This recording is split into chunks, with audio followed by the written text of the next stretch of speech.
Alrighty, last step, stage 14, almost full MakiBox. Now, you may or may not actually want to do all of the steps in this stage before you get it up and running. I actually find it helpful to leave off the back panel until you're done, because you may need to do some fussing around the wiring and stuff. But I'll just walk you through what it would take to finish closing everything up. So at this point, you are down to these two panels for the body, the outer shell, and 1/4 block.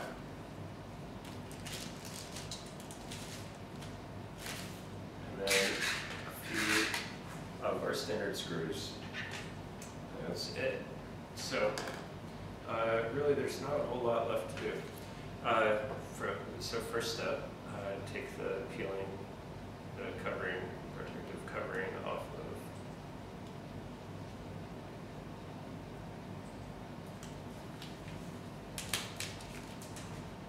of the last two panels.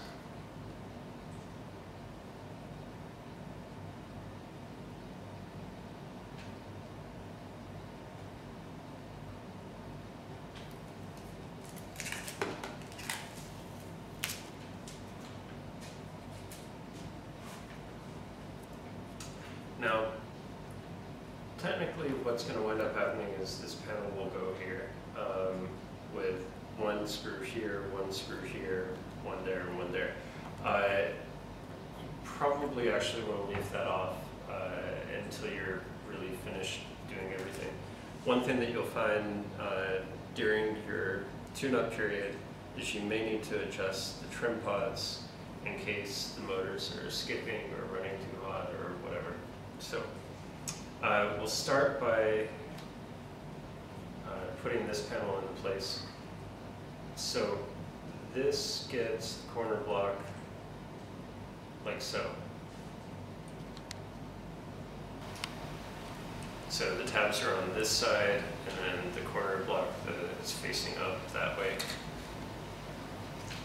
And you just put a screw in from the side.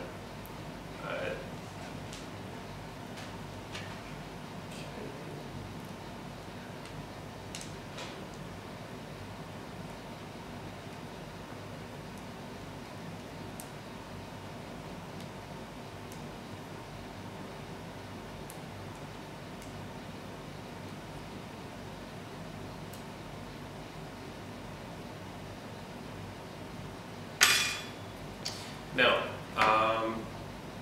so this pops right into place. It may take a little bit of force,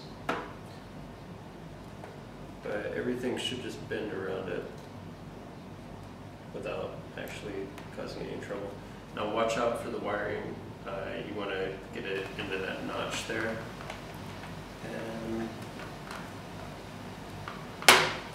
like so. And just fit it into place. Now, we could do this actually at the first step where we're putting this top assembly into the lower chassis, but I prefer to keep it open while we're doing the final assembly so that it's a little bit easier to work with without having that panel in place. It's up to you guys. If you've gotten this far, you probably have already gotten this far and you're not going to change. But for some people, they might look through all these first. And so it's up to you. You can put this panel in first when you're doing the bottom and top assembly, but it does pop in place pretty easily. Now,